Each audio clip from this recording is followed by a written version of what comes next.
वफाकी हुकूमत ने इलेक्शन कराने के लिए फंड्स न दिए, रकम की फराहमी के लिए पार्लियामेंट में बिल पेश कर दिया। वज़ीर ख़जाना इसाक डार की जानिब से पेश करदा बिल स्पीकर और चेयरमैन सेनेट ने कायमा कमेटियों को भिजवा दिया। कायमा कमेटियों से जुमेरात तक तजावीज़ तलब। बिल की तफसीलात के मुताबिक सुप्रीम कोर्ट ने 21 अरब रुपये जारी करने का हुक्म दिया। ये हुक्म कौमी असम्बली, सिंध और बलूचिस्तान असम्बलियों में आम इंतखाबात के बगैर दिया गया। आम इंतखाबात के बाद ये कानून ख़त्म हो जाएगा। इसाक डार कहते हैं, मुंतखब जमहूरी हुकूमत के खिलाफ साजिश रचाई गई। मुल्क को दिवालिया नहीं कर सके तो इन्होंने मुल्क में आईनी बहरान पैदा कर दिया। ऐसे लोग मुल्क के रहनुमा कहलाने के मुस्तहिक नहीं जो मुल्क दुश्मनी पर उतर आए हैं। वाज़ेह रहे कि सुप्रीम कोर्ट ने 21 अरब रुपये जारी करने के लिए आज तक की डेडलाइन दी थी। इलेक्शन कमीशन को कल सुप्रीम कोर्ट को आगाह करना है।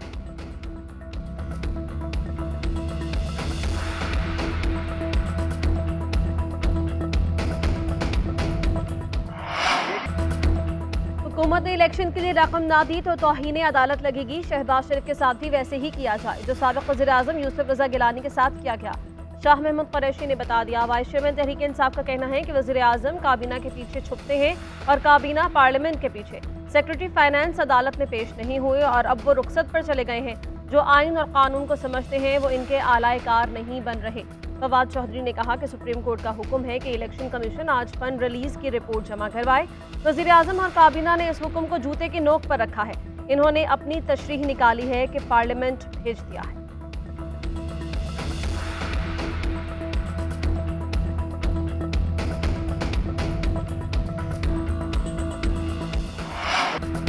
आसिफ जरदारी का वज़ीर आज़म को अपोजिशन से मुज़ाकरात का मशवरा। आईने पाकिस्तान की गोल्डन जुबली तकरीब से खिताब करते हुए आसिफ जरदारी ने कहा, डायलॉग की अथॉरिटी वज़ीर आज़म के पास है। शहबाज शरीफ से दरख्वास्त करूँगा कि अपोजिशन से मुज़ाकरात करें, लेकिन अपोजिशन को मुज़ाकरात के लिए वज़ीर आज़म के पास आना पड़ेगा और मुज़ाकरात में आने से पहले शराइत न रखी जाएँ। साबिक़ सदर ने मज़ीद कहा, पहली दफ़ा नहीं हुआ कि कोर्ट ने नोटिस भेजा है। मेरे खिलाफ सुमोटो नोटिस हुए, मैंने देखे हैं। हमारे खिलाफ पहले भी एंट्रीज होती रही हैं। मेरी बहन को रात 12 बजे अस्पताल से उठाकर जेल में डाला गया, उस वक्त किसी ने सुमोटो नहीं लिया।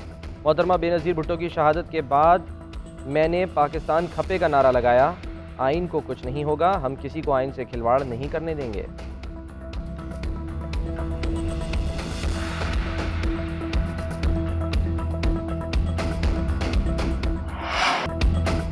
हमारा काम कानून और आइन के मुताबिक जल्द फैसले करना है। कौमी आइनी कन्वेंशन में सुप्रीम कोर्ट के सीनियर जज फाइज ईसा की शिरकत। स्पीकर को मुखातिब करते हुए कहा, यहाँ बहुत सी सियासी बातें भी हुई, मेरी मौजूदगी में जो सियासी बातें हुई उनसे मुत्तफिक नहीं हूँ। सियासत आपका काम है, मेरा नहीं है। अपने इदारे की तरफ से कहना चाहता हूँ कि हम आईने पाकिस्तान के साथ खड़े हैं। हम कभी कभी दुश्मनों से इतनी नफरत नहीं करते जितनी आपस में करते हैं। अपनी गलतियों और नादानियों को समझकर आगे बढ़ना चाहिए।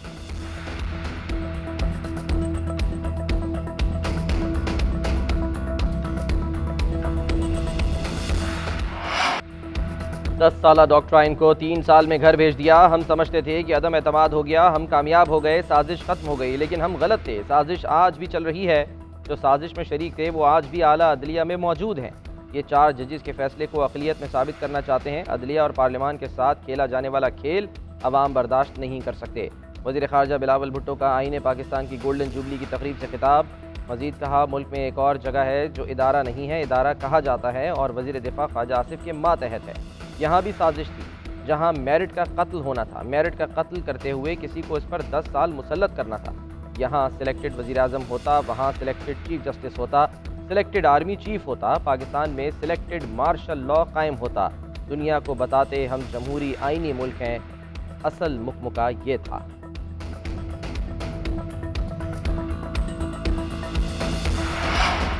कौमी और सूबाई असम्बली के इंतखाबात एक ही दिन करवाने की करारदाद पार्लियामेंट के मुश्तरका इजलास से मंजूर। करारदाद वफाकी वज़ीर बराए पार्लिमानी उमूर मुर्तज़ा जावेद अब्बासी ने पेश की। करारदाद के मतन के मुताबिक ऐवान समझता है कि मुआशी इस्तेहकाम सियासी इस्तेहकाम के बगैर मुमकिन नहीं। आर्टिकल 218 के तहत पूरे मुल्क में तमाम सूबाई और कौमी असम्बली के इंतखाबात बैक वक्त आम इंतखाबात की सूरत में होना लाजिम है। आम इंतखाबात बैक वक्त आम इंतखाबात गैर जानिबदार निगरान हुकूमतों की निगरानी में करवाए जाएँ। पंजाब के इंतखाबी नताइज पूरे मुल्क के इंतखाबात पर असरअंदाज होंगे। पंजाब में पहले इंतखाबात से पूरे मुल्क में शफाफ इंतखाबात का इनेकाद मुमकिन नहीं होगा। एक ही दिन इलेक्शन करवाने की करारदाद सेनेट से भी मंजूर कर ली गई। हुकूमत ने पार्लियामेंट का बेड़ा गर्क कर दिया। ये रोज़ आइन तोड़ रहे हैं, इनको चोर रास्ते से इलेक्शन से भागने नहीं देंगे। PTI सेनेटर शहजाद वसीम का सेनेट में धुआंधार खिताब। बोले, सुप्रीम कोर्ट के हुक्म के मुताबिक इंतखाबात 14 मई को ही होंगे। इलेक्शन न कराने वाले पर तौहीन अदालत लगेगी।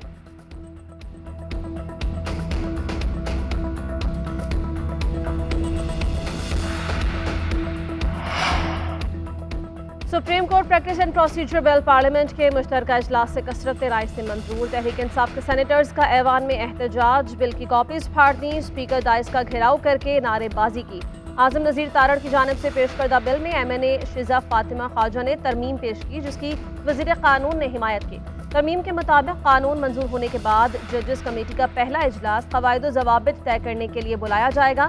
जब तक जजेस कमेटी रूल्स नहीं बना लेगी, उस वक्त तक चीफ जस्टिस या कोई भी जज मीटिंग बुला सकता है। पहले इजलास के बाद अगले इजलास कोई 2 जज भी बुला सकेंगे। आजम नज़ीर तारड़ ने कहा कि सदर ने supreme court practice and procedure bill वापस भेजा है। आरिफ अलवी रियासत के सरबराह के तौर पर काम करें, वो अपनी जमात के कारकुन के तौर पर काम ना करें। वो तासुब की ऐनक पहनकर जमात की सर्विस शुरू कर देते। जब इक़्तिदार में आए तो कहा गया कि हुकूमत 1 माह भी नहीं चलेगी। आज 1 साल हो चुका है और हुकूमत चल रही है। वज़ीर आज़म ने कहा कि आज जमहूरियत के लिए इंतहाई अहम दिन है। हमारे सियासी अकाबरीन ने आइन की हुक्मरानी और अदल इंसाफ का बोलबाला किया। मुश्किलात और चैलेंजेस ज़रूर हैं, लेकिन मुल्क को मजबूत बनाने के लिए पुराज़्म है।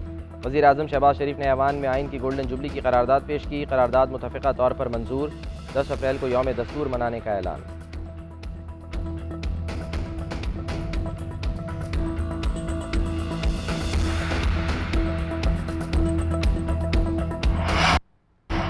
इलेक्शन की तारीखों के ऐलान के मामले पर इलेक्शन एक्ट में तरामीम की जाएं। चीफ इलेक्शन कमिश्नर ने स्पीकर और चेयरमैन सेनेट का खत लिख दिया। खत में चीफ इलेक्शन कमिश्नर ने इलेक्शन एक्ट की सेक्शन 57 और 58 में तरामीम तजवीज़ की हैं और कहा गया है कि तरामीम पार्लियामेंट के सामने मंजूरी के लिए पेश की जाएं।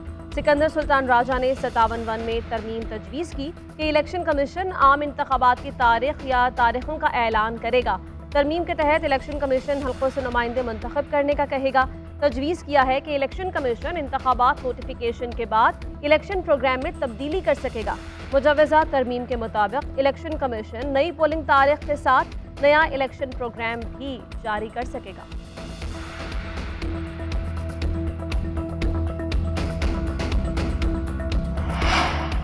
PTI की पख्तूनख्वा में इंतखाबात से मुतालिक दरख्वास्त एतराज़ात के साथ वापस। रजिस्ट्रार ऑफिस के मुताबिक PTI ने KP इंतखाबात के लिए दरख्वास्त की अदालती फ़ीस अदा नहीं की। आइनी दरख्वास्त दायर करने की वाज़ेह वजूहात दायर नहीं की।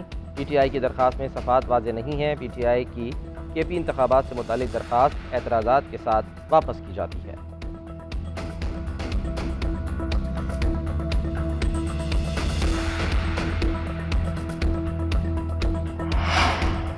जस्टिस फाइज ईसा के खिलाफ क्यूरेटिव रिव्यू वापस लेने की दरख्वास्त पर फैसला महफूज समाज चीफ जस्टिस उमरता बंदयाल के चैम्बर में हुई। FBR और वफाकी हुकूमत के तवस्सुत से advocate on record Anees Mohammad भी सुप्रीम कोर्ट में पेश हुए। Attorney general Mansoor Awan chief justice Umar Ata Bandial के चैम्बर में पेश हुए और दरख्वास्त वापस लेने से मुताल्लिक़ वफाकी हुकूमत के मौक़िफ़ से आगाह किया। अटॉर्नी जनरल का मीडिया से गुफ्तगू करते हुए कहना था, क्यूरेटिव रिव्यू पर तहरीरी फैसला जारी होगा, सिर्फ समाअत हुई है, यही समझें कि फैसला महफूज हो गया।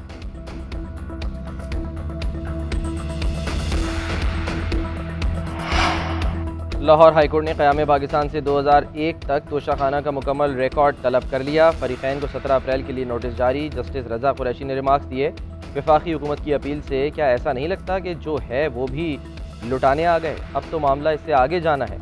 जस्टिस शाहिद बिलाल हसन ने कहा, अभी तो बड़े बड़े फंसेंगे, आवाम की हुकूमत आवाम के लिए है।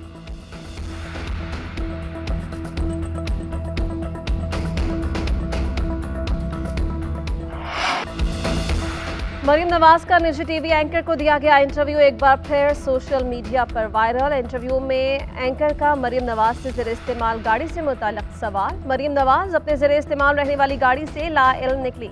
एंकर का अमाराती शाही ख़ानदान की जानिब से तोहफे में मिलने वाली गाड़ी से मुताल्लिक़ सवाल। एंकर ने बताया कि इस गाड़ी का जिक्र मरीम नवाज की रिटर्न्स में भी है, जो बाद में बेच दी गई। सीनियर नायब सदर नून लीग का गाड़ी से मुताल्लिक़ मुकम्मल तौर पर लाइल्मी का इजहार। मरीम नवाज एंकर को इंटरव्यू का ये हिस्सा रिकॉर्ड ना करने का भी कहती रहीं।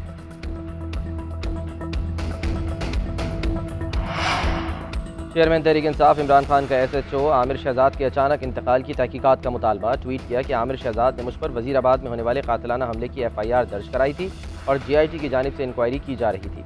वो इस कत्ल की साजिश के पीछे मौजूद साजिशियों को बेनकाब करने में एक अहम गवाह था। GIT के रिकॉर्ड से भी छेड़छाड़ की गई है। FIA के तफ्तीशकार डॉक्टर रिजवान की मौत के साथ साथ शहबाज शरीफ के मनी लॉन्ड्रिंग केस में मकसूद चपड़ासी और दीगर तमाम गवाहों की मौत के हवाले से पुरअसरार हालात को याद करना भी उतना ही ज़रूरी है।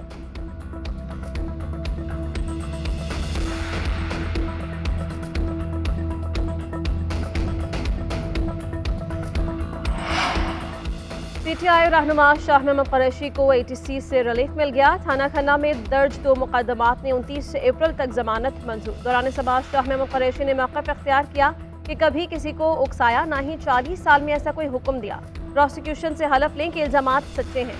अदालत ने रिमार्क्स दिए कि हाईकोर्ट में केस आप लेकर गए हैं, वहाँ से फैसला आने तक हम कुछ नहीं कर सकते। प्रोसिक्यूशन से पूछ लें कि अल्लाह ताला के अलावा और कौन गवाह है।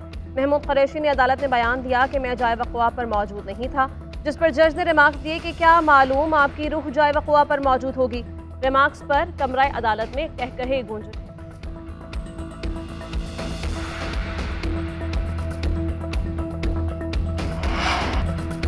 इंटर बैंक और ओपन मार्केट में डॉलर मजीद महंगा। इंटर बैंक में डॉलर ₹2.44 महंगा हुआ। कारोबार के ख़त्म पर ₹287.09 पर बंद हुआ।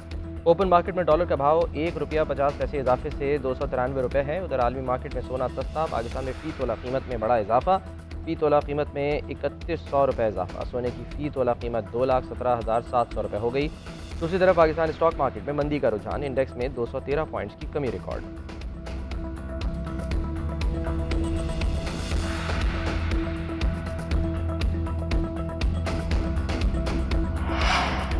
एशिया कप की मेज़बानी से दस्तबरदार नहीं होंगे। भारत एशिया कप खेलने पाकिस्तान आए या तीसरे मुल्क में खेले, ये हमारी तरफ से रेड लाइन है। नजम सेठी का दो टोक पैगाम। निजी टीवी को इंटरव्यू में कहा कि एशिया कप से जो फैसला होगा उसके तासुरात वर्ल्ड कप पर भी पड़ेंगे। भारतीय बोर्ड हुकूमती इनकार पर कोई ठोस शवाहिद देने में नाकाम रहा है। एशिया कप का 80% रेवेन्यू पाक भारत मैच से बनता है। हमने तमाम होमवर्क मुकम्मल कर लिया है, शेड्यूल भी पेश कर दिया। तीसरे मुल्क के इजाफी अखराजात एशियन क्रिकेट काउंसिल बर्दाश्त करेगी। बाबर आजम की तीनों फॉर्मेट्स में कप्तानी फिलहाल बरकरार। नजम सेठी कहते हैं कि हतमी फैसला बाबर आजम की कामयाबी या नाकामी पर किया जाएगा।